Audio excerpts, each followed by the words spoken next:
চাকরি প্রত্যাশী ভাই বোনেরা, আসসালামু আলাইকুম। কেমন আছেন সবাই? আশা করছি ভালো আছেন। আবারও আপনাদের সামনে চলে আসলাম নতুন আরেকটি নিয়োগ বিজ্ঞপ্তি ভিডিও নিয়ে। জেলা প্রশাসকের কার্যালয় কিশোরগঞ্জ নিয়োগ বিজ্ঞপ্তি প্রকাশিত হয়েছে 1 জুন 2025, যেখানে আপনারা কিশোরগঞ্জ জেলার বাসিন্দা, অষ্টম এসএসসি এইচএসসি স্নাতক পাশ হলে এই পদগুলোতে আবেদন করতে পারবেন। এই সার্কুলারে আবেদন করতে হলে কী কাগজের যোগ্যতা থাকতে হবে, আবেদন ফি কত টাকা, আবেদন শুরু শেষ তারিখ কবে, বিস্তারিত A to Z আপনাদের সামনে তুলে ধরার চেষ্টা করব এই ভিডিওতে। সো ভিডিওটি না টেনে শুরু থেকে শেষ পর্যন্ত দেখতে থাকুন। মূল ভিডিও আলোচনা করার পূর্বে আপনাদের কাছে ছোট্ট একটি রিকোয়েস্ট থাকবে, আপনারা যদি আমাদের এই জব নিউজ টেক চ্যানেলে নতুন হয়ে থাকেন তাহলে এই ইউটিউব চ্যানেলটিকে সাবস্ক্রাইব করে অল বাটনে প্রেস করে দেবেন, যাতে করে নতুন ভিডিও আপলোড করার সাথে সাথে আপনার কাছে নোটিফিকেশন চলে যায়। ধৈর্য সহকারে ভিডিওটি দেখার আমন্ত্রণ রইল। চলুন আমরা বিস্তারিত দেখে নেই। জেলা প্রশাসকের কার্যালয় কিশোরগঞ্জ নিয়োগ বিজ্ঞপ্তি সার্কুলারটি প্রকাশিত হয়েছে 1 জুন 2025 খ্রিস্টাব্দে। পদের নাম ড্রাফটসম্যান। পদের সংখ্যা 2 জন লোক নিয়োগ করা হবে। শিক্ষকতা যোগ্যতা থাকতে হবে কোনো স্বীকৃত বোর্ড হইতে অনন্য দ্বিতীয় বিভাগ বা সমমান জিপিএ, উচ্চ মাধ্যমিক সার্টিফিকেট বা সমমান পরীক্ষায় উত্তীর্ণ। আপনি এইচএসসি পাস হলে এই পদে আবেদন করতে পারবেন। কোনো স্বীকৃত কারিগরি শিক্ষা বোর্ড কর্তৃক অনুমোদিত প্রতিষ্ঠান হতে অনূন্যত 6 মাসের সিভিল ড্রাফটিং বিষয়ে টেট কোর্স সনদপ্রাপ্ত থাকতে হবে। অবশ্যই 6 মাস কোর্সের সনদপ্রাপ্ত হতে হবে। তারপর রয়েছে অফিস সহকারী কাম কম্পিউটার মুদ্রাক্ষরিক, 17 জন লোক নিয়োগ করা হবে। শিক্ষকতার যোগ্যতা থাকতে হবে। এইচএসসি পাস হলে এই পদে আবেদন করতে পারবেন, তবে কম্পিউটার ব্যবহারে দক্ষতা থাকতে হবে। কম্পিউটার মুদ্রাক্ষরের প্রতি মিনিটে ন্যূনতম গতি ইংরেজিতে 20 শব্দ ও বাংলায় 20 শব্দ থাকতে হবে। তারপর রয়েছে নাজির কাম ক্যাশিয়ার, 13 জন লোক নিয়োগ করা হবে। শিক্ষকতার যোগ্যতা থাকতে হবে।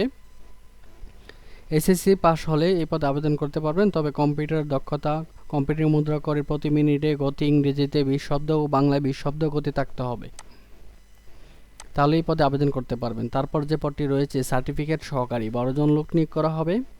শিক্ষকতা যোগ্যতা থাকতে হবে কোনো স্বীকৃত বোর্ড হইতে অনুন্নত দ্বিতীয় বিভাগ বা সমমান জিপিএ, তার মানে উচ্চ মাধ্যমিক সার্টিফিকেট বা সমমান পরীক্ষা। এইচএসসি পাস হলে এই পদে আবেদন করতে পারবেন। কম্পিউটারের ব্যবহারে দক্ষতা অবশ্যই থাকতে হবে।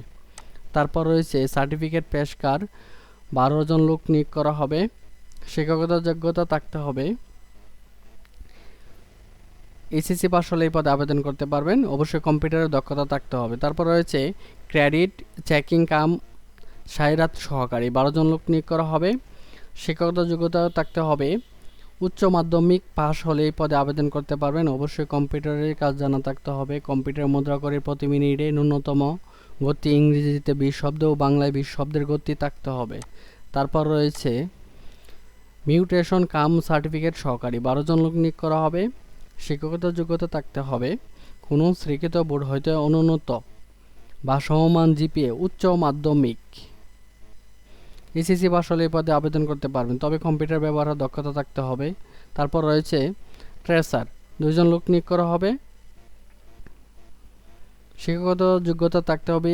এইচএসসি পাস হলে এই পদে আবেদন করতে পারবেন, তবে কোনো অনুমোদিত প্রতিষ্ঠান হতে ড্রয়িং বিষয়ে কমপক্ষে 6 মাসের সার্টিফিকেটধারী হতে হবে। তারপর রয়েছে কম্পিউটারের ব্যবহারের দক্ষতা থাকতে হবে। তারপরে কম্পিউটার মুদ্রাক্ষরের প্রতি মিনিটে ইংরেজিতে গতি 20 শব্দ ও বাংলা 20 শব্দের গতি সম্পন্ন থাকতে হবে। তারপর যে পদটি রয়েছে অফিস সহায়ক, 55 জন লোক নিয়োগ করা হবে। শিক্ষকতা যোগ্যতা থাকতে হবে মাধ্যমিক স্কুল সার্টিফিকেট, মানে এসএসসি পাস হলে এই পদে আবেদন করতে পারবেন। তারপর যে পদটি রয়েছে নিরাপত্তা প্রহরী, 3 জন লোক নিয়োগ করা হবে। মাধ্যমিক স্কুল সার্টিফিকেট, এসএসসি পাস হলে এই পদে আবেদন করা যাবে। তারপর হচ্ছে পরিচ্ছন্নতা কর্মী, 1 জন লোক নিয়োগ করা হবে। অবশ্যই জেএসসি পাস হতে হবে। প্রত্যেক পদের ক্ষেত্রে আবেদনকারীর বয়স হতে হবে সর্বনিম্ন 18 থেকে সর্বোচ্চ 32 বছরের মধ্যে।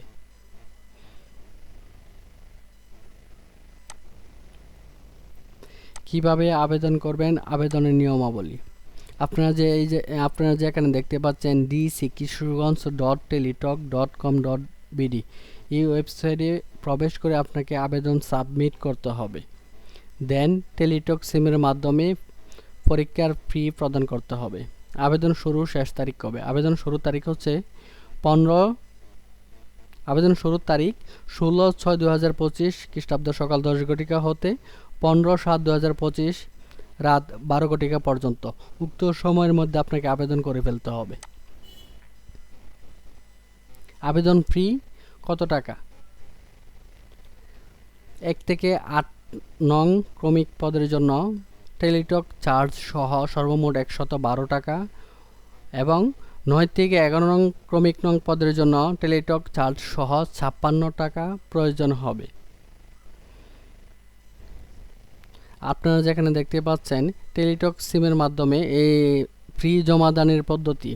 টেলিটক সিম হতে এখানে নিয়মগুলো দেওয়া আছে, আপনারা বিস্তারিত ভালো করে দেখে নেবেন। কার কোনো প্রশ্ন থাকলে অবশ্যই কমেন্ট করে জানাবেন। তো সবাই ভালো থাকবেন, সুস্থ থাকবেন। আবারও দেখা হচ্ছে পরবর্তী কোনো ভিডিওতে। আজকের মতো এখানেই শেষ করছি। আসসালামু আলাইকুম, আল্লাহ হাফেজ।